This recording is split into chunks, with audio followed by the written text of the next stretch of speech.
ಇವತ್ತಿನ ವಿಷಯ ಪ್ರೈಸರು ನಮ್ಮ ಕರ್ತನು ಪ್ರತ್ಯಕ್ಷನಾಗೋನು. Price the Lord. ಅವಾಗ ಇದೆಲ್ಲ ಯಾವಾಗ ಅನ್ನೋ ಪ್ರಶ್ನೆಗೆ ಉತ್ತರ ಕೊಟ್ಟೆ ಅಷ್ಟೇ. ಇನ್ನು ನೋಡ್ರಿ ಥೆಸಲೋನಿಕೆ ಪತ್ರಿಕೆ ಕಂಟಿನ್ಯೂ ಮಾಡಿ ಅದನ್ನು ಓದಿ ಮುಗಿಸಿ ನಾವು ಮತ್ತೆ ದಾನಿಯೇಲ ಪುಸ್ತಕಕ್ಕೆ ಬರೋಣ. ನಾನು ನಿಮ್ಮ ಸಂಗಡ ಇದ್ದಾಗ ಈ ಸಂಗತಿಗಳನ್ನು ಹೇಳಿದ್ದು ಜ್ಞಾಪಕವಿಲ್ಲವೋ? Price the Lord. ಅವಾಗ ಇದು ಯಾವಾಗಿದು? ನಾನು ನಿಮ್ಮ ಸಂಗಡ ಇದ್ದಾಗ ಈ ಸಂಗತಿಗಳನ್ನೆಲ್ಲ ನಿಮಗೆ ಮೊದಲೇ ಹೇಳಿದ್ದು ಜ್ಞಾಪಕವಿಲ್ಲ. ನಿಮಗೆ ಜ್ಞಾಪಕ ಇಲ್ವಾ? ಅವಾಗ ಯಾವಾಗ ಹೇಳಿರ್ಬೋದು? Praise the Lord. ಅಪೊಸ್ತಲನಾದ ಪೌಲನು ಥೆಸಲೋನಿಕದಲ್ಲಿ ಸುವಾರ್ತೆ ಸಾರಿದಾಗ ಈ ವಿಷಯಗಳನ್ನೆಲ್ಲ ಅವರಿಗೆ ಮೊದಲೇ ತಿಳಿಸಿದ್ದಾನೆ. ಬರೀ 23 ವಾರ ಮಾತ್ರ ಅಲ್ಲಿ ಇದ್ದಿದ್ದು, 21 ದಿನ ಮಾತ್ರ ಥೆಸಲೋನಿಕದಲ್ಲಿ ಇದ್ದಿದ್ದು. ಈ 21 ದಿನದಲ್ಲಿ ಇದೆಲ್ಲ ಅವರಿಗೆ ಕಲಿಸಿದನು. ನಾವು 30 ವರ್ಷ ಆದ್ರೂ ನಮ್ಮಲ್ಲಿ ಅನೇಕರಿಗೆ ಗೊತ್ತಿಲ್ಲ ಇನ್ನು. Price the lord. 20 ವರ್ಷ 30 ವರ್ಷ ಆದ್ರೂ ನಮಗೆ ಇನ್ನೂ ಗೊತ್ತಿಲ್ಲ. ಅವನು ಬರೀ 21 ದಿನದಲ್ಲಿ ಇದನ್ನೆಲ್ಲ ಅವರಿಗೆ ಕಲಿಸಿದ. Praise the Lord. ಸ್ತೋತ್ರ. ನಾನು ನಿಮ್ಮ ಮಧ್ಯದಲ್ಲಿದ್ದಾಗ ಇದೆಲ್ಲ ನಿಮ್ಗೆ ಹೇಳಿದಿನಲ್ಲ. ಮುಂದಿನ ವಾಕ್ಯ. ಇದಲ್ಲದೆ ಆ ಮನುಷ್ಯನು ನೇಮಕವಾದ ಸಮಯದಲ್ಲೇ ಹೊರತು ಆ ಮನುಷ್ಯನು ಅಂದ್ರೆ ಕ್ರಿಸ್ತ ವಿರೋಧಿಯು ನೇಮಕವಾದ ಸಮಯದಲ್ಲಿಯೇ ಹೊರತು ಬಯಲಿಗೆ ಬರುವುದಕ್ಕೆ, ಅದು ಪ್ರತ್ಯಕ್ಷ ಬಯಲಿಗೆ ಬರುವುದಕ್ಕೆ ಏನು ಅಡ್ಡಿ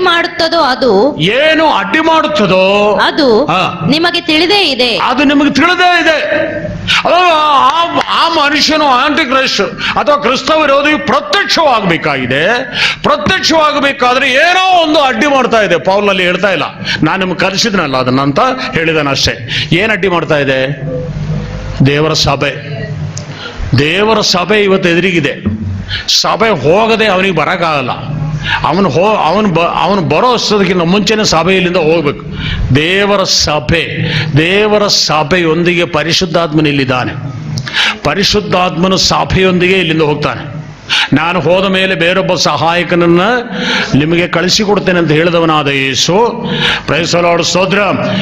ಯೇಸು ಕ್ರಿಸ್ತನ ಸ್ವರ್ಗಾರೋಹಣದ ನಂತರ ಅಪೊಸ್ತಲರು ಯೆರೂಸಲೇಮಿನಲ್ಲಿ ಕಾದುಕೊಂಡು ಪ್ರಾರ್ಥನೆಯಲ್ಲಿದ್ದಾಗ ಹೊಂದಿದ ಪರಿಶುದ್ಧಾತ್ಮನು, ಪಂಚಾಶತ ಮಂದಿರದಲ್ಲಿ ಪ್ರತ್ಯಕ್ಷನಾದ ಪರಿಶುದ್ಧಾತ್ಮನು ಇವತ್ತು ಸಭೆಯೊಂದಿಗೆ ಇದ್ದಾನೆ. ಅದನ್ನು ಕುರಿತು ಯೇಸು ಯೋಹಾನ ಸುವಾರ್ತೆಯಲ್ಲಿ ಏನಂತ ಹೇಳಿದನು? ನಾನು ಹೋದ ಮೇಲೆ ಬೇರೊಬ್ಬ ಸಹಾಯಕನನ್ನ ನಿಮಗೆ ಕಳಿಸಿಕೊಡ್ತೇನೆ. ಆ ಸಹಾಯಕನ ಈಗ ನಮ್ಮ ಜೊತೆಲಿದ್ದಾನೆ. ಆ ಸಹಾಯಕನ ಸಹಾಯದಿಂದಲೇ ನಾವು ಯೇಸುವನ್ನು ಕರ್ತನೆಂದು ಬಾಯಿಂದ ಅರಿಕೆ ಮಾಡ್ತಾ ಇರೋದು. ಪರಿಶುದ್ಧಾತ್ಮನ ಸಹಾಯವಿಲ್ಲದೆ ಯೇಸುವನ್ನು ಕರ್ತನೆಂದು ಅರಿಕೆ ಮಾಡ್ಲಿಕ್ಕೆ ಆಗಲ್ಲ. Price the lord.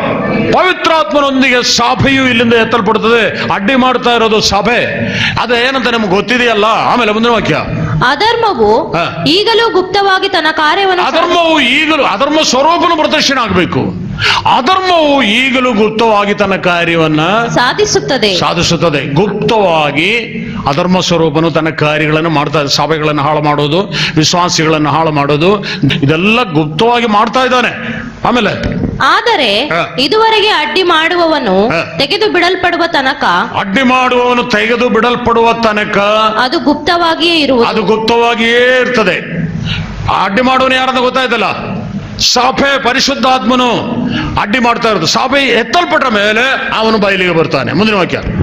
ಅವನು ತೆಗೆದು ಬಿಡಲ್ಪಟ್ಟ ಕೂಡಲೇ ಆ ಅಧರ್ಮ ಸ್ವರೂಪನು ಸಭೆ ಎತ್ತಲ್ಪಟ್ಟ ಕೂಡಲೇ ಅಧರ್ಮ ಸ್ವರೂಪನು ಕಾಣಬರುವನು.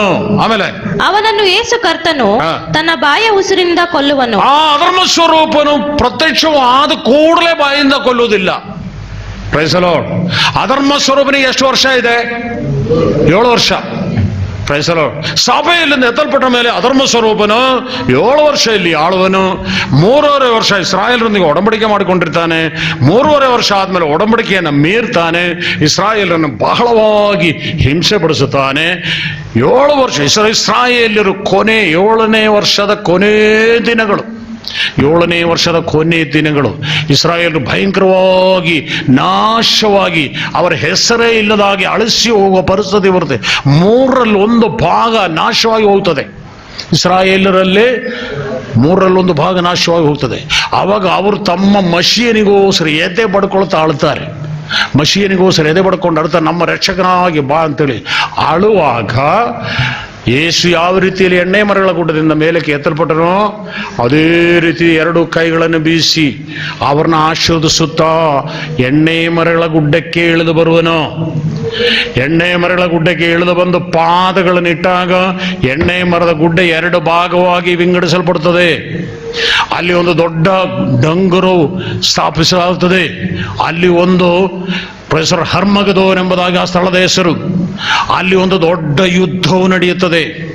ಆ ಯುದ್ಧದಲ್ಲಿ ಸರ್ವರಾಷ್ಟ್ರಗಳು ಅಮೆರಿಕೆಯಿಂದ ಹಿಡ್ಕೊಂಡು ಸರ್ವರಾಷ್ಟ್ರಗಳು ಇಸ್ರಾಯೇಲರಿಗೆ ವಿರುದ್ಧವಾಗಿ ಬಂದಿರ್ತಾರೆ. ಆದರೆ ಇಸ್ರಾಯೇಲರ ವಿಮೋಚಕನಾಗಿ ರಕ್ಷಕನಾಗಿ ಯೇಸು ಕರ್ತನು ತನ್ನ ಬಾಯಿಯಿಂದ ಹೊರಡುವ ಕತ್ತಿಯಿಂದ ಅವರನ್ನು ನಾಶ ಮಾಡುವನು. ಓದ ಮುಂದಿನ ವಾಕ್ಯ. ತನ್ನ ಪ್ರತ್ಯಕ್ಷತೆಯ ಪ್ರಕಾಶದಿಂದ ಸಂಹರಿಸುವ, ತನ್ನ ಪ್ರತ್ಯಕ್ಷತೆಯ ಪ್ರಕಾಶದಿಂದ ಸಂಹರಿಸುವನು. ಇಲ್ಲಿ ಬಹಳ ಸಂಕ್ಷಿಪ್ತವಾಗಿ ಪೌಲನು ಹೇಳಿದ್ದಾರೆ ಇದು ಹೆಂಗ್ ನಡೀತದೆ ಎಂಬುದಾಗಿ. ಬಹಳ ಸಂಕ್ಷಿಪ್ತವಾಗಿ ಪೌಲನು ಹೇಳಿದ್ದಾನೆ. ಆದ್ರೆ ಇದು ಹೆಂಗ ನಡೀತದೆ ಎಂಬುದಾಗಿ ಪ್ರಕಟಣೆ ಗ್ರಂಥದಲ್ಲಿ ಒಂದು ವಾಕ್ಯ ಓದ್ಬಿಟ್ರೆ ಯಾವಾಗ ಗೊತ್ತಾಗ್ತದೆ. 19ನೇ ಅಧ್ಯಾಯ, Glory to God, hallelujah. 11ನೇ ವಾಕ್ಯದಿಂದ, ಪರಲೋಕವು ತೆರೆದಿರುವುದನ್ನು ನಾನು ಕಂಡೆನು.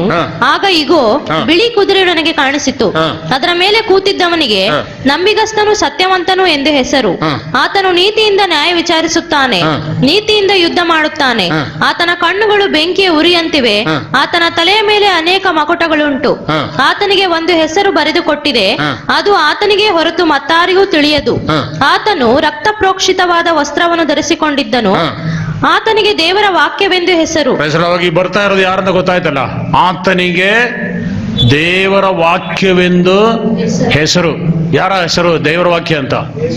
ಆದಿಯಲ್ಲಿ ವಾಕ್ಯವಿತ್ತು, ಆ ವಾಕ್ಯವು ದೇವರ ಬಳಿಯಲ್ಲಿತ್ತು, ಆ ವಾಕ್ಯವು ದೇವರಾಗಿತ್ತು. ಅವಾಗ ದೇವರ ವಾಕ್ಯ ಅಂತ ಹೆಸರಿರೋನು ಯಾರಂತ ನಮ್ಗೆ ಗೊತ್ತಿದೆ. ಅವನು ಬಿಳಿ ಕುದುರೆಯನ್ನು ಏರಿದವನಾಗಿ ಪ್ರತ್ಯಕ್ಷನಾಗ್ತಾನೆ. ಆ ಬರ್ತಿರುವುದನ್ನು ನಾವಿಲ್ಲಿ ನೋಡ್ತೇವೆ.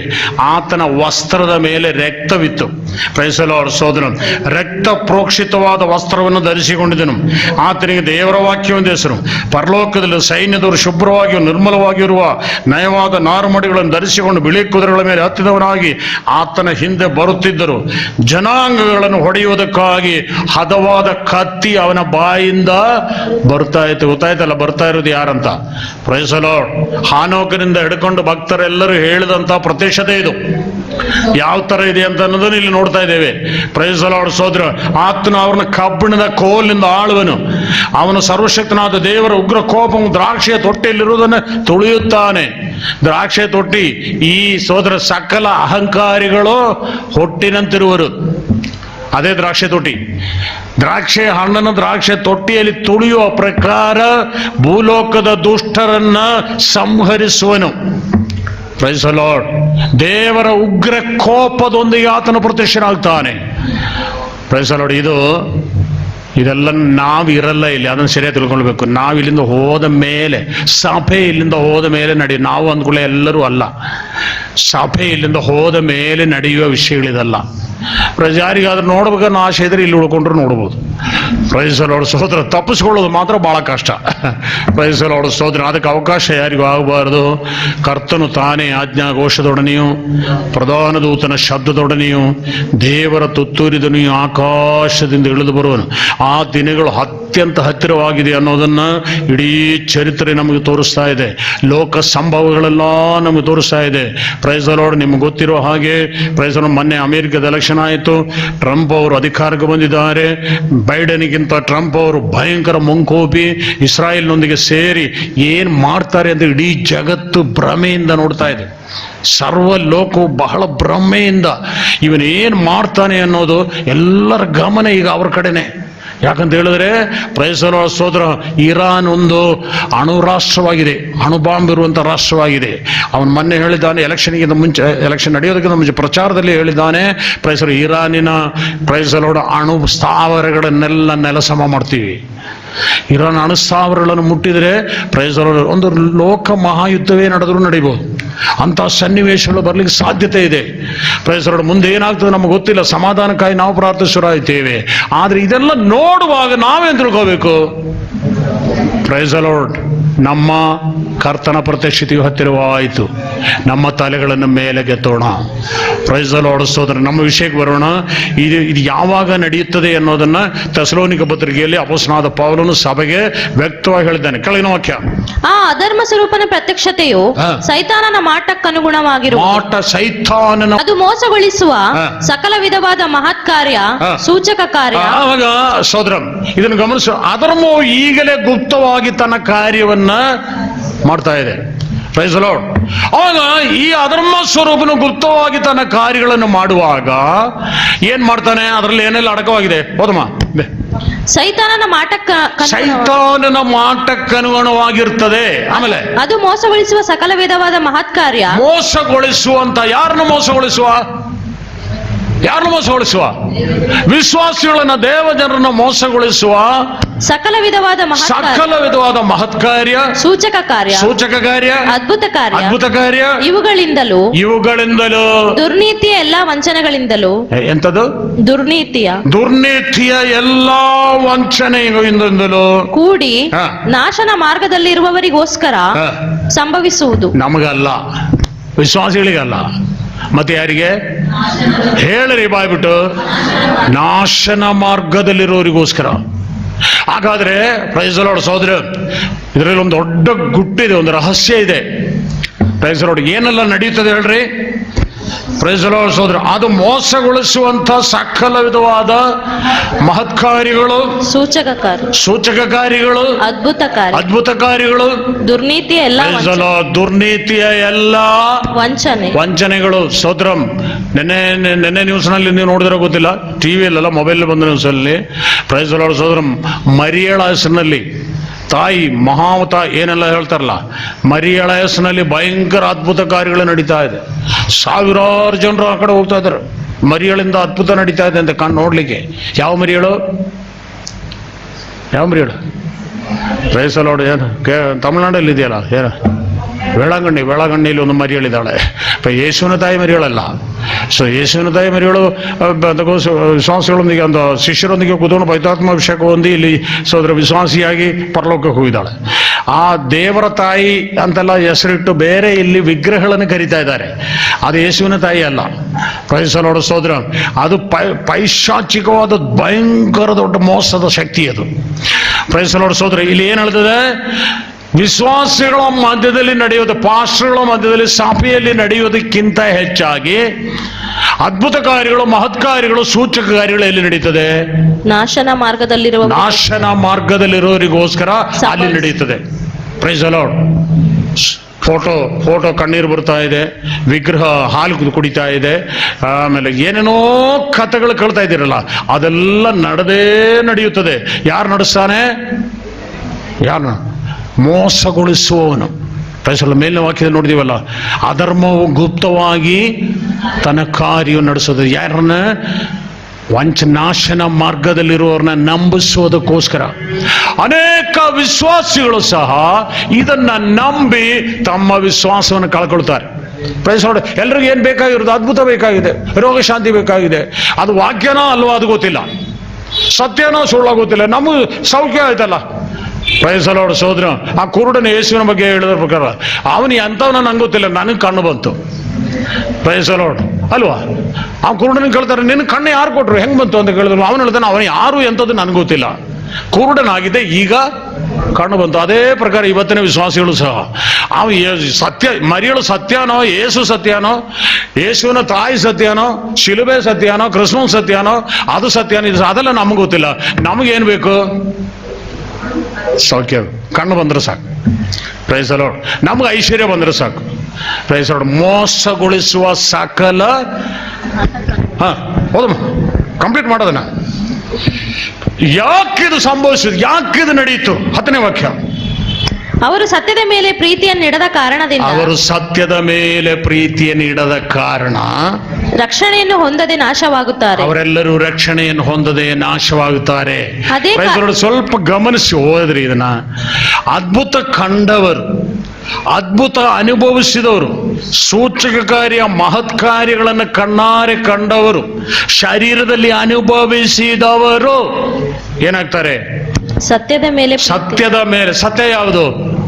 ಸತ್ಯ ಯಾವುದು? ನಿನ್ನ ವಾಕ್ಯವೇ ಸತ್ಯ. ಅವರು ಸತ್ಯದ ಮೇಲೆ ಮನಸ್ಸಿಡದೆ ಪ್ರೀತಿಯ ಸೂಚಕ ಕಾರ್ಯ ಮಹತ್ಕಾರ್ಯಗಳ ಮೇಲೆ ಮನಸ್ಸಿಟ್ಟದ್ದರಿಂದ ಅವರು ನಾಶನ ಮಾರ್ಗದಲ್ಲಿದ್ದಾರೆ. ಅದೇ ಕಾರಣದಿಂದ ದೇವರು ಅಸತ್ಯವನ್ನು ನುಡಿಸುವ ಭ್ರಮೆಯನ್ನ ಅವರಲ್ಲಿ ಕಳುಹಿಸಿ ಆ ಸುಳ್ಳನ್ನು ನಂಬುವ ಹಾಗೆ ಅವರನ್ನು ಬಿಡುತ್ತಾನೆ. ಅವಾಗ ಆ ಸುಳ್ಳನ್ನು ಅವ್ರು ನಂಬುತ್ತಾರೆ, ವಿಶ್ವಾಸಿಗೆ ಅದು. ಕಾರಣ ದೇವರೇ ಪರ್ಮಿಷನ್ ಕೊಟ್ಟಿದ್ದಾನೆ ಹಾಳಾಗಿ ಹೋಗಲಿ ಅಂತೇಳಿ. Praise the Lord. ಸತ್ಯದ ಮೇಲೆ ಮನಸ್ಸಿಡು. ಸತ್ಯ ಇಷ್ಟು ಘಂಟಾಘೋಷವಾಗಿ ಸಾರಿದ್ರು ಸಹ ಅರ್ಥ ಮಾಡಿಕೊಳ್ಳಲಿಕ್ಕೆ ಕೈಕೊಳ್ಳಲಿಕ್ಕೆ ಮನಸ್ಸಿಲ್ಲದಿದ್ದವರು ಹಾಳಾಗಿ ಹೋಗಲಿ ಅಂತೇಳಿ ದೇವರು ತಾನೇ ಆ ನಾಶನ ಮಾರ್ಗದಲ್ಲಿರುವವ್ರನ್ನ ಅಧರ್ಮಕ್ಕೆ ಒಪ್ಪಿಸಿಬಿಡ್ತಾನೆ. Praise the Lord. ಇನ್ನೊಮ್ಮೆ ಓದೋಣ ಅದನ್ನ. ಆ ಸುಳ್ಳನ್ನು ನಂಬುವುದಕ್ಕೆ ಅವರನ್ನ ಬಿಡುತ್ತಾನೆ. ಆಮೇಲೆ ಸತ್ಯವನ್ನು ನಂಬದೆ ಅನೀತಿಯಲ್ಲಿ ಆನಂದ ಪಡುವವರೆಲ್ಲರೂ ಈ ಪ್ರಕಾರ ನ್ಯಾಯ ತೀರ್ಪಿಗೆ ಒಳಗಾಗುವರು. ಇವರು ಅದ್ಭುತಗಳನ್ನು ಕಂಡವರಾಗಿದ್ದಾರೆ, ಮಹತ್ಕಾರ್ಯಗಳನ್ನು ಅನುಭವಿಸೋದರಾಗಿದ್ದಾರೆ, ಸೂಚಕ ಕಾರ್ಯಗಳನ್ನು ಅನುಭವಿಸೋದರಾಗಿದ್ದಾರೆ. ಆದ್ರೆ ಹೋಗಿದ್ದೆಲ್ಲಿಗೆ? ನಿತ್ಯ ನರಕಕ್ಕೆ. ಅದನ್ನೇ ಯೇಸು ಹೇಳಿದ್ರು, ನಿನ್ನ ನಾಮದಲ್ಲಿ ಅದನ್ನು ಮಾಡಿದೀವಿ, ಇದನ್ನು ಮಾಡಿದೀವಿ, ಎಲ್ಲ ಮಾಡಿದೆವು. ಯೇಸು ಹೇಳ್ತಾನೆ, ಅಧರ್ಮ ಮಾಡುವವರೇ ನೀವು ಯಾರಂತ ನನಗೆ ಗೊತ್ತೇ ಇಲ್ಲ. Praise the Lord. ಇದೆಲ್ಲ ಅಕ್ಷರಂ ಪ್ರತಿ ನೆರವೇರ್ತದೆ. ಇದೆಲ್ಲ ಅಕ್ಷರಂ ಪ್ರತಿ ನೆರವೇರ್ತಾ ಇದೆ, ನಮ್ಮ ಕಣ್ಣೆದುರಿಗೆ ನಡೀತಾ ಇದೆ. Praise the Lord. ಸೋದರ, ನಾವು ಈ ವಿಷಯಕ್ಕೆ ಬರಲಿಕ್ಕೆ ಕಾರಣ ದಾನಿಯೇಲನ ಪುಸ್ತಕದಲ್ಲಿ ಒಂದೆರಡು ವಾಕ್ಯನ ಓದಿ ನಾನು ಮುಗಿಸ್ತೇನೆ. ಬೇಗ ಅದನ್ನು ಓದಮ್ಮ. Praise the Lord. ದಾನಿಯೇಲನ ಪುಸ್ತಕ 7ನೇ ಅಧ್ಯಾಯ, ಗ್ಲೋರಿ ಟು ಗಾಡ್. ಸ್ತೋತ್ರ. 11ರಿಂದ ಕೆಳಗಿನ ವಾಕ್ಯ. ಆಗ ನಾನು ನೋಡುತ್ತಿರಲು ಇಗೋ ಕೊಂಬು ಬಡಾಯಿ ಕೊಚ್ಚಿಕೊಂಡ ನಿಮಿತ್ತ ಆ ಕೊಂಬಿನ ಮೃಗವನ್ನು ಕೊಂದು ಅದರ ಹೆಣವನ್ನು ಉರಿಯುವ ಬೆಂಕಿಗೆ ಹಾಕಿ ನಾಶ ಮಾಡಿದರು. ಮಿಕ್ಕ ಮೃಗಗಳ ದೊರೆತನವನ್ನು ತೆಗೆದು ಬಿಟ್ಟರು. ಆದ್ರೆ ಕೆಲವು ಕಾಲದ ಮಟ್ಟಿಗೆ ತಕ್ಕ ಸಮಯ ಬರುವ ತನಕ ಅವುಗಳ ಜೀವವನ್ನ ಉಳಿಸಿದನು. ಅದೆಲ್ಲ ಪ್ರಕಟಣೆ ಗ್ರಂಥದಲ್ಲಿದೆ. ದಾನಿಯೇಲ ಪುಸ್ತಕ 7 ವರ್ಷ, 3.5 ವರ್ಷ, 1 ವರ್ಷ, 2 ವರ್ಷ, ಅರ್ಧ ವರ್ಷ ಅಂದ್ರೆ ಎಷ್ಟು? 1 ವರ್ಷ, 2 ವರ್ಷ, ಅರ್ಧ ವರ್ಷ ಅಂದ್ರೆ ಎಷ್ಟಾಯ್ತು ಟೋಟಲ್ ಮಾಡಿದರೆ? 1 + 2 + ½ 3.5 ವರ್ಷ. ಅದೆಲ್ಲ ದಾನಿಯೇಲ ಪುಸ್ತಕದಲ್ಲೂ ಇದೆ, ಪ್ರಕಟಣೆ ಗ್ರಂಥದಲ್ಲೂ ಇದೆ. ಅದು ಆಮೇಲೆ 3.5 ಪ್ಲಸ್ 3.5 7 ವರ್ಷ. ಈ 7 ವರ್ಷದಲ್ಲಿ ಇದೆಲ್ಲ ಡಿವೈಡ್ ಆಗಿ ತಕ್ಕ ಸಮಯದಲ್ಲಿ ನಡೆಯುತ್ತದೆ. ನಾವು ಹೇಳಿದಾಗ ನಡೆಯಲ್ಲ. ಅಲ್ಲಿ ನಾವು ಏನ್ ನೋಡಿದೇವಲ್ಲೂ ತಕ್ಕ ಸಮಯ ಬರುವ ತನಕ ಅವುಗಳನ್ನ ಉಳಿಸಿದನು. 13ನೇ ವಾಕ್ಯ ಎಲ್ಲರೂ ಗಮನಿಸಿರಿ. ನಾನು ಕಂಡ ರಾತ್ರಿಯ ಕನಸಿನಲ್ಲಿ ಇಗೋ ಮನುಷ್ಯಕುಮಾರನಂತಿರುವವನು ಆಕಾಶದ ಮೇಘಗಳೊಂದಿಗೆ ಬಂದು ಆ ಮಹಾವೃದ್ಧನನ್ನ ಸಮೀಪಿಸಿದನು. ಯಾರಿದು? Praise the Lord. ಯಾರಿದು? ಈ ಮನುಷ್ಯ ಕುಮಾರನು. Praise the Lord. ಯೇಸು ಕ್ರಿಸ್ತನನ್ನ, ಮನುಷ್ಯ ಕುಮಾರನನ್ನ, ತಂದೆಯ ಏಕಪುತ್ರನಾದ ಕ್ರಿಸ್ತನನ್ನ, ಪ್ರೈಸ್ ದಿ ಲಾರ್ಡ್, ಅಕ್ಷರಂ ಪ್ರತಿ ಕಣ್ಣಾರೆ ಕಂಡವನಾಗಿದ್ದಾನೆ ದಾನಿಯೇಲನು. ಮನುಷ್ಯ ಕುಮಾರನಂತಿರುವವನು ಆಕಾಶದ ಮೇಘಗಳಲ್ಲಿ ಬರುವುದನ್ನು ಕಂಡೆನು. Price the Lord. ಯೇಸು ಕ್ರಿಸ್ತನು ಮನುಷ್ಯನಾಗಿ ಹುಟ್ಟುವುದಕ್ಕಿಂತ ಹೆಚ್ಚು ಕಡಿಮೆ 600 ವರ್ಷಗಳ ಮುಂಚೆ ಬರೆದ ಪ್ರವಾದನೆ ಇದು. ಯೇಸು ಕ್ರಿಸ್ತನು ಮನುಷ್ಯನಾಗಿ ಹುಟ್ಟಿ ಈ ಲೋಕಕ್ಕೆ ಬರುವುದಕ್ಕಿಂತ ಮುಂಚೆ ಹೆಚ್ಚು ಕಡಿಮೆ 600 ವರ್ಷಗಳ ಹಿಂದೆ ಬಾಬೇಲ್ ಸಂಸ್ಥಾನದಲ್ಲಿ ಮಂತ್ರಿಯಾಗಿದ್ದ ದಾನಿಯೇಲನ ಕಂಡಂತ ಕನಸಿದು. ಯಾರನ್ನ ಕಾಣ್ತಾನೆ? ಮನುಷ್ಯ ಕುಮಾರನನ್ನು ಕಂಡನು. ಅದೆಲ್ಲ ಆದ 600 ವರ್ಷಗಳಾದ ಮೇಲೆ ಯೇಸು ಬೇತ್ಲೆಹೇಮಿನಲ್ಲಿ ಮರಿಯಳಲ್ಲಿ ಶಿಶುವಾಗಿ ಹುಟ್ಟಿದ್ದು. ಅವಾಗ ಈ ಶಿಶು ಯಾರಂತ ವಾಕ್ಯ ಯೆಶಾಯನ ಪ್ರವಾದನೆಗಂತ ನೋಡ್ತೇವೆ. ಒಬ್ಬ ಮಗನು ನಮಗೋಸ್ಕರ ಹುಟ್ಟಿದನು, ವರದ ಮಗನು ನಮಗೆ ಸಿಕ್ಕನು. ಅವನು ಯಾರಾಗಿದ್ದಾನೆ? ಅದ್ಭುತ ಸ್ವರೂಪನು, ಆಲೋಚನಾಕರ್ತನು, ಪರಾಕ್ರಮಿ, ನಿತ್ಯನಾದ ತಂದೆ, ಪರಾಕ್ರಮಿಯಾದ ದೇವರು. ಯಾರು? ಸಮಾಧಾನದ ಪ್ರಭು. ಯಾರ ಬಗ್ಗೆ ಹೇಳಿದ್ದು? ಆಕಾಶದ ಮೇಘಗಳೊಡನೆ ಬಂದ ಮನುಷ್ಯ ಕುಮಾರನ ಬಗ್ಗೆನೇ ಹೇಳ್ತಾ ಇರೋದು. Praise the Lord. ಆ ಮನುಷ್ಯ ಕುಮಾರನು ಆಕಾಶದ ಮೇಘಗಳೊಡನೆ ಪ್ರತ್ಯಕ್ಷನಾಗುವನು. ಪ್ರೈಸರು ಅದನ್ನ ಎದುರು ನೋಡ್ತಾ ಇದ್ದೇವೆ. ಅದೇ ನಮ್ಮ ನಿರೀಕ್ಷೆ. ಈ ಲೋಕದಲ್ಲಿ ಏನಾದರೂ ಸಿಗುತ್ತೆ ಅಂತೇಳಿ ಕಾಯ್ತಾ ಇಲ್ಲ. ನಮ್ಮ ನಿರೀಕ್ಷೆ ಆ ಪ್ರತ್ಯಕ್ಷತೆ, ಅದೇ ನಮ್ಮ ಗುರಿ, ಅದೇ ನಮ್ಮ ನಿರೀಕ್ಷೆ. ಪ್ರೈಸರು ಕೆಳಗಿನ ವಾಕ್ಯ ಓದಿ ಮುಗಿಸಮ್ಮ ಬೇಗ. ಅವನನ್ನು ಆತನ ಸನ್ನಿಧಿಗೆ ತಂದರು. ಆಮೇಲೆ ಸಕಲ ಜನಾಂಗ ಕುಲ ಭಾಷೆಗಳ ಸಕಲ ಜನಾಂಗ ಕುಲ ಭಾಷೆಯವರು ಅವನನ್ನು ಸೇವಿಸಲೆಂದು ಅವನಿಗೆ ದೊರೆತನವು. ಯಾರಿಗೆ? ಆ ಮನುಷ್ಯಕುಮಾರನಿಗೆ ದೊರೆತನವು, ಘನತೆಯು, ರಾಜ್ಯವು ಒಡೋಣವಾದು.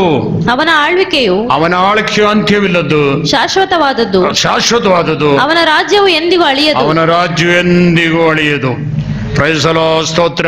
ಆ ಸಾಮ್ರಾಜ್ಯ ಕೆಳಗಿನ ಒಂದು ವಾಕ್ಯ ಓದಿ ಮುಗಿಸ್ತೇನೆ. 20ನೇ ವಾಕ್ಯದಿಂದ. ಭಯಂಕರವಾದ 4ನೇ ಮೃಗದ ವಿಷಯವಾಗಿಯೂ ಅದರ ತಲೆಯ ಮೇಲಣ 10 ಕೊಂಬುಗಳ ವಿಷಯವಾಗಿಯೂ ನಾನು ನೋಡುತ್ತಿದ್ದ ಹಾಗೆ ಯಾವ ಕೊಂಬು ಮೊಳೆತು 3 ಕೊಂಬುಗಳನ್ನು ಬೀಳಿಸಿ ದೇವ ಭಕ್ತರೊಂದಿಗೆ ಯುದ್ಧ ಮಾಡಿ ಮಹಾವೃದ್ಧನು ಆಯ್ತಂದು ಪರಾತ್ಪರನ ಭಕ್ತರಿಗಾಗಿ ನ್ಯಾಯ ತೀರಿಸಿ ಅವರಿಗೆ ರಾಜ್ಯವನ್ನು ದೊರಕಿಸುವ ತನಕ ಅವರನ್ನು ಗೆಲ್ಲುತ್ತಾ ಬಂದು ಕಣ್ಣುಳ್ಳದ್ದಾಗಿ ಬಾಯಿಂದ ಬಡಾಯಿ ಕೊಚ್ಚಿಕೊಳ್ಳುತ್ತಾ ಮಿಕ್ಕ ಕೊಂಬುಗಳಿಗಿಂತ ಬಿರುಸಾಗಿ ನೋಡುತ್ತಾ ಇತ್ತೋ ಆ ಕೊಂಬಿನ ವಿಷಯವಾಗಿಯೂ ಸತ್ಯಾರ್ಥವನ್ನು ತಿಳಿದುಕೊಳ್ಳಬೇಕೆಂದು ಅಪೇಕ್ಷಿಸಿ ವಿಚಾರಿಸಿದನು. ಆಗ ಅವನು ಇದೆಲ್ಲ ನಾನು ಮುಂದಿನ ವಾರ ಹೇಳ್ತೇನೆ, ಸಾಧ್ಯವಾದರೆ ಇನ್ನೂ ಬಹಳ ಕಲೀಲಿಕ್ಕಿದೆ. ಇದೆಲ್ಲ ನಾವು ಈಗ ಬೈಬಲ್ನಿಂದ ಓದ್ತಾ ಇದ್ದೇವೆ. ಅದೇ ಪ್ರವಾದನೆ ಗ್ರಂಥದಲ್ಲಿ ದಾನಿಯೇಲನಿಗೆ ಕಂಡ ಕನಸಿನಲ್ಲಿ ನೋಡ್ತೇವೆ, ಆತನ ಕೈಯಲ್ಲಿ ಮೋಶೆ ಧರ್ಮೋಪದೇಶ ಕಾಂಡದ ನೋಡ್ತೇವೆ, ಆತನ ಕೈಯಲ್ಲಿ ಸತ್ಯ ಶಾಸನವಿತ್ತು. ಶಾಸನ ಅಂತ ಹೇಳಿದ್ರೆ ಈ ಪುಸ್ತಕ ದೇವರ ವಾಕ್ಯ ಇತ್ತು. ಯಾರ ಕೈಯಲ್ಲಿ? ಮೋಶೆಗೆ ದೇವರು ಪ್ರತ್ಯಕ್ಷನಾದಾಗ, ಸೀನಾಯಿ ಪರ್ವತದಲ್ಲಿ ಮೋಶೆಗೆ ದೇವರು ಪ್ರತ್ಯಕ್ಷನಾದಾಗ ಆತನ ಕೈಯಲ್ಲಿ ಸತ್ಯ ಶಾಸನ ವಾಕ್ಯವಿತ್ತು. ಈ ವಾಕ್ಯದಲ್ಲಿ ಇದ್ದದ್ದನ್ನೇ ದಾನಿಯೇಲನಿಗೆ ದೇವರು ತಿಳಿಸಿಕೊಟ್ಟಿದ್ದು. ಬರ್ದದಲ್ಲ, ಸಂಕಲ್ಪ ಅಲ್ಲ. ಇದು ಏನು ಬರೆಯಲ್ಪಟ್ಟಿದೆಯೋ, ಮೊದಲೇ ಬರೆಯಲ್ಪಟ್ಟಿದೆಯೋ ಅದನ್ನ ಮೋಶೆಗೆ, ದಾನಿಯೇಲನಿಗೆ, ಬಾಕಿ ಇದ್ದ ಪ್ರವಾದಿಗಳಿಗೆಲ್ಲ ದೇವರು ತಿಳಿಸಿಕೊಟ್ರನು. ಅದನ್ನೇ ಅವರು ಬರೆದರು. ಪ್ರೈಸರು ಯಾರಿಗಾಗಿ ಬರೆದರು? ದೇವರಿಗಾಗಿ ಅಲ್ಲ. ದೇವರಿಗೆ ಅಲ್ಲಿ ರೆಡಿ ಇದೆ, ಒರಿಜಿನಲ್ ಅಲ್ಲೇ ಇದೆ. ನಮಗಾಗಿ ಬರೆದು ಕೊಟ್ಟರು. Praise the Lord. ಸಹೋದರ, ಇದು ಪರಿಶುದ್ಧಾತ್ಮ ಪ್ರೇರಿತವಾಗಿ ಬರೆಯಲ್ಪಟ್ಟ ದೇವರ ಗ್ರಂಥವಾಗಿದೆ. ಇದರಲ್ಲಿ ಬರೆಯಲ್ಪಟ್ಟಿರುವಂಥ ಒಂದು ಮಾತಾದರೂ ಗೊಡಸಾದರೂ ಅಳಿದು ಹೋಗುವುದಿಲ್ಲ. Praise the Lord. ಸ್ತೋತ್ರ. ಏನು ಪ್ರವಾದನೆಗಳಲ್ಲಿ ಏನು ಬರೆಯಲ್ಪಡ ಅದೇ ಪ್ರಕಾರ ನಮ್ಮ ಯೇಸು ದೇವಾದಿ ದೇವನಾಗಿ ರಾಜಾದಿರಾಜನಾಗಿ ಸಕಲ ಲೋಕದ ಪ್ರಭುವಾಗಿ ಪ್ರತ್ಯಕ್ಷನಾಗುವ ಕಾಲು ಹತ್ತಿರವಾಗಿದೆ. ಅದರ ಸೂಚನೆಗಳನ್ನು ನಮ್ಮ ಕಣ್ಣಾರೆ ನಾವು ನೋಡ್ತಾ ಇದ್ದೇವೆ. ಮುಂದಿನ ಭಾಗವನ್ನು ಚೆನ್ನಾಗಿ ಇನ್ನೂ ಸ್ವಲ್ಪ ಹೊಸ ಒಡಂಬಡಿಕೆಯ ವಿಷಯಗಳನ್ನು ನಾನು ಮುಂದಿನ ವಾರ ವಿವರಿಸುತ್ತೇನೆ. Praise the Lord. ಅಲ್ಲಿಯೂ ಸಹ ಯೇಸು ಕ್ರಿಸ್ತನ ಪ್ರತ್ಯಕ್ಷತೆ ಮುಖ್ಯ ವಿಷಯ. Praise the Lord. ಸಹೋದರ, ಕ್ರಿಸ್ತನು ಪ್ರತ್ಯಕ್ಷನ ಆಗುವುದಕ್ಕಿಂತ ಮುಂಚೆ ಯೋಹಾನನು ಪ್ರತ್ಯಕ್ಷನಾದನು. ಯೋಹಾನನು ಏನಂತ ಹೇಳಿದನು? ತನ್ನನ್ನು ಕುರಿತು ತಾನೇನು ಹೇಳ್ಕೊಂಡ ಯೋಹಾನ ನಾನು ಪ್ರವಾದಿ ಅಲ್ಲ, ನಾನು ಅವನಲ್ಲ, ನಾನು ಯಾರಾಗಿದ್ದೇನೆ? ಬರ್ಲಿಕ್ಕಿರೋ ಮಷಿಯನಲ್ಲ ನಾನು. ಮಷಿಯನು ಬರ್ಲಿಕ್ಕೆ ದಾರಿಯನ್ನು ಸಿದ್ಧಪಡಿಸೋದಕ್ಕೋಸ್ಕರ ನಾನು ಬಂದಿದ್ದೇನೆ. ಆ ದಾರಿ ಸಿದ್ಧಪಡಿಸಲಿಕ್ಕೆ ಬಂದಂತ ಯೋಹಾನನು ಸಹ ಯೇಸು ಕ್ರಿಸ್ತನ ಪ್ರತ್ಯಕ್ಷತೆಯನ್ನು ಕುರಿತು, ನ್ಯಾಯ ತೀರಿಸುವುದಕ್ಕೆ ಬರುವ ಯೇಸುವನ್ನು ಕುರಿತು ಪ್ರಸಂಗ ಮಾಡ್ತಾನೆ. ಮೊರವನ್ನು ಕೈಯಲ್ಲಿ ಹಿಡಿದಿದ್ದಾನೆ. ಕಣಜದಲ್ಲಿ ಸೋದರ ಹೊಟ್ಟನ್ನು ರಾಶಿಯನ್ನು ತೂರುವಂತ ಮೊರ. Praise the Lord. ನ್ಯಾಯ ತೀರ್ಪು ಯಾರ ಕೈಯಲ್ಲಿದೆ? ಮನುಷ್ಯಕುಮಾರನ ಕೈಯಲ್ಲಿದೆ. ಆತನು ಗೋಧಿಯನ್ನು ಗಾಳಿಗೆ ತೂರುತ್ತಾನೆ, ಗೋಧಿಯನ್ನು ತನ್ನ ಕಣಜಕ್ಕೆ ಸೇರಿಸಿಕೊಳ್ಳುತ್ತಾನೆ, ಬೆಂಕಿಯಿಂದ ಸುಟ್ಟು ಹಾಕ್ತಾನೆ. ಹೊಟ್ಟು ಮಲಾಕಿ ಪುಸ್ತಕ ನೋಡಿದ್ರೆ ಸಕಲ ಅಹಂಕಾರಿಗಳು ಹೊಟ್ಟಿನಂತಿರ್ತಾರೆ. ಆ ಹೊಟ್ಟನ್ನು ಸುಟ್ಟು ಹಾಕ್ತಾರೆ. Price the lord. ಬರ್ಲಿಕ್ಕಿರೋ ಆ ದಿನವು ಮಹಾ ಭಯಂಕರವಾದ ದಿನವಾಗಿರ್ತದೆ ನಾಶನ ಮಾರ್ಗದಲ್ಲಿರುವವರಿಗೆ. Praise the Lord. ದೇವ ಜನಕ್ಕೆ ಅದು ಸಂತೋಷದ ದಿನವಾಗಿರ್ತದೆ. ಆ ಸಂತೋಷದ ಬಗ್ಗೆ ಮಲಾಕಿ ಹೇಳಿರೋದು, ಹಸುವನ್ನ ಹಿಂಡಿದ ಮೇಲೆ ಪ್ರೈಸ್ ದಿ ಲಾರ್ಡ್ ಹಾಲು ಕುಡಿಯೋದಕ್ಕೋಸ್ಕರ ಕರುವನ್ನು ಬಿಡ್ತಾರೆ. ಈ ಕರು ಸಾಕಿದವ್ರಿಗೆ ಗೊತ್ತು, ಹಳ್ಳಿಗಳಲ್ಲಿರೋ ಸಾಕಿದವ್ರಿಗೆ ಮಾತ್ರ ಗೊತ್ತು, ಎಲ್ಲರಿಗೂ ಗೊತ್ತಾಗಲ್ಲ. ಕಡೆಗೆ ಈ ಕರು ಹೋಗಿ ಸಾಕಷ್ಟು ಹಾಲು ಕುಡಿದ ಮೇಲೆ ಅಲ್ಲೆಲ್ಲ ಓಡಾಡಿ ಕುಣಿದಾಡುತ್ತದೆ. ಹೌದಲ್ಲ? ಹಳ್ಳಿಗಳಲ್ಲಿ ನೋಡಿದ್ರೆ ಗೊತ್ತಾಗ್ತದೆ. ಹಾಲು ಕುಡಿದ ಮೇಲೆ ಖುಷಿಯಿಂದ ಅಲ್ಲೆಲ್ಲ ಓಡಾಡಿ ಕುಣಿದಾಡಿ ಜಿಗಿದಾಡ್ತದೆ. ಅದೇ ಪ್ರಕಾರ ದೇವ ಜನರು ಸಂತೋಷ ಪಡ್ತಾರೆ. ಅದೇ ಪ್ರಕಾರ ದೇವಜನರು ಸಂತೋಷ ಪಡುವಾಗ ಈ ಅಹಂಕಾರಿಗಳೆಲ್ಲರೂ ಹೊಟ್ಟಿನಂತಿರುವರು ಅವರು ಬೆಂಕಿಗೆ ಆಹುತಿಯಾಗ್ತಾರೆ. Price the Lord. ಇದೆಲ್ಲ ಅಕ್ಷರಂ ಪ್ರತಿ ನೆರವೇರುವಂತಹ ವಾಕ್ಯಗಳಾಗಿದೆ. ನಮಗೆ ಸಿಕ್ಕ ರಕ್ಷಣೆಯ ಬೆಲೆ ಏನೆಂಬುದಾಗಿ ಗೊತ್ತಾಗಬೇಕಾದ್ರೆ ಇನ್ನೂ ಸ್ವಲ್ಪ ಕಾಯಬೇಕು. Praise the Lord. ನ್ಯಾಯ ತೀರಿಸೋದಕ್ಕಾಗಿ ನ್ಯಾಯಾಧಿಪತಿಯು ಬಾಗಿಲಲ್ಲೇ ಇದ್ದಾನೆ, ಪ್ರತ್ಯಕ್ಷನಾಗುವನಾಗಿದ್ದಾನೆ. ಆದ್ರಿಂದ ನಾವು ಸಕಲ ಅಶುದ್ಧಿಯನ್ನು ತೊಲಗಿಸಿ ಜೀವದ ವಿಶುದ್ಧಿಯನ್ನು ಕಾಪಾಡಿಕೊಂಡವರಾಗಿ, ಕರ್ತನ ಪ್ರತ್ಯಕ್ಷತೆಯನ್ನು ಎದುರು ನೋಡುವವರಾಗಿ, ಪ್ರೈಸ್ ದಿ ಲಾರ್ಡ್, ಸಕಲ ವಿಶುದ್ಧಿಯಲ್ಲಿ ನೆಲೆಗೊಳ್ಳುವುದಕ್ಕೋಸ್ಕರ ಕರ್ತನ ಸಹಾಯ ಮಾಡಲೇ ಕಳ್ಳಗಳನ್ನು ಮುಚ್ಚುವ ಪ್ರಾರ್ಥಿಸು.